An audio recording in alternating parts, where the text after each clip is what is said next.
You might have been a little thrown off by the title of this video, but let me explain. You know, the first season of Doomsday Preppers, I watched some of the episodes, and it seemed like they were all, preparing for a mega disaster. I'm preparing for a thermonuclear war or a worldwide pandemic, a solar flare or EMP, the super volcano, mega earthquake, and on and on and on. So to me, it was like they were prepping out of fear of a mega disaster. And it seemed to consume their lives and their finances. Well, I don't think that's the best way to prep. And I think in some ways prepping has become a big business, profitable, and you always see those advertises. What will you do when ... I'll let you fill in the blanks. But, again, fear-based. You need to buy this product. And the media often exaggerates an event and in so doing installs fear. I mean, think about when the Ebola outbreak was happening, and it was bad enough for those countries that it was happening to, but they kept interviewing people and saying, what if it became airborne? Experts say, and they go on, and yes, that would be absolutely terrible, but what's the likelihood? And you know what? Let's not worry about that until that happens. But that just doesn't, I guess, get people to watch the news. So the media often installs fear, and I have other videos on that. One of them, Digitizing Fear, I'll leave a link to. Docudramas also seem to install fear.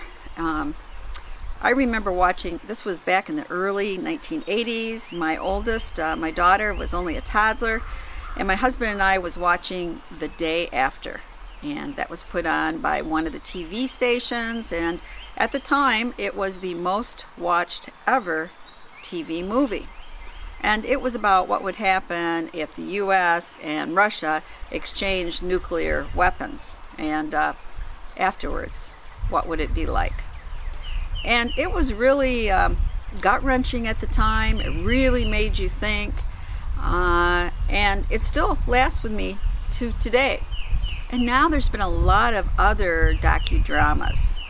There's been one on the Yellowstone super volcano, the what's it called, Blackout. I believe there's one the US had, and then there was one that also was made before in by BBC. And of course there's been ones on pandemics. These can install fear, although sometimes fear is good, because fear makes you think the what if, and I better darn well do something about it. For some people, however, when it's such a mega event, they just say, what's the use? It's gonna get me. I'm just gonna enjoy my life now, and I'm not gonna prep because I'm gonna die anyway. So sometimes those docudramas can promote people to think about, hey, I should prep, but other times they can just cause kind of a paralyzing in people, and that they won't take any action at all. So many people start because of fear of a natural event, let's say a hurricane or a tornado, some kind of storm, a blackout, whatever. And they think, ooh, what would happen if that happened? Or if it did happen to them, they're going to say, what can I do the next time it happens to make it easier for me? So yes, it is starting over fear, but it blossoms into becoming prepared. Other people, I feel, never leave that fear operandi. And you'll see their comments on YouTube. They're coming to take our guns. Or the government's going to put us all in FEMA camps. Or maybe they're going to rape our wives and our daughters. Those type of comments, definitely fear-based. And when you're fear-based, I think it can lead you down that prepper rabbit hole. Got a video on that too. But you have to be careful, because fear can make you just take a leap down that hole. And pretty soon you drank the Kool-Aid and you're believing in Nibiru and Planet X and the end of the world from the Mayan calendar. maybe even lizard people, and the jade helping thing. Fear can cause you not to think rationally and really think through what you're hearing. Yep, it can make you paranoid, but I'm not against prudent paranoia. You should never believe everything you hear. That is not a good idea. So sometimes being paranoid is prudent. However, when it takes away your rational thought, that is dangerous. And you'll see this with some preppers too. They want to go out and buy a new AR-15 when they don't even have a fire extinguisher in their house. Or they have to go out and buy another big prep when they haven't saved up at least 3 months of cash for emergency funds. That type of thing, where they do not prepare or prioritize rationally. Instead, it's all based on fear and the big event that's going to happen. So what I advocate is not prepping out of fear. That is a dark, scary emotion. Instead, prep out of love, a warm, make you feel good emotion.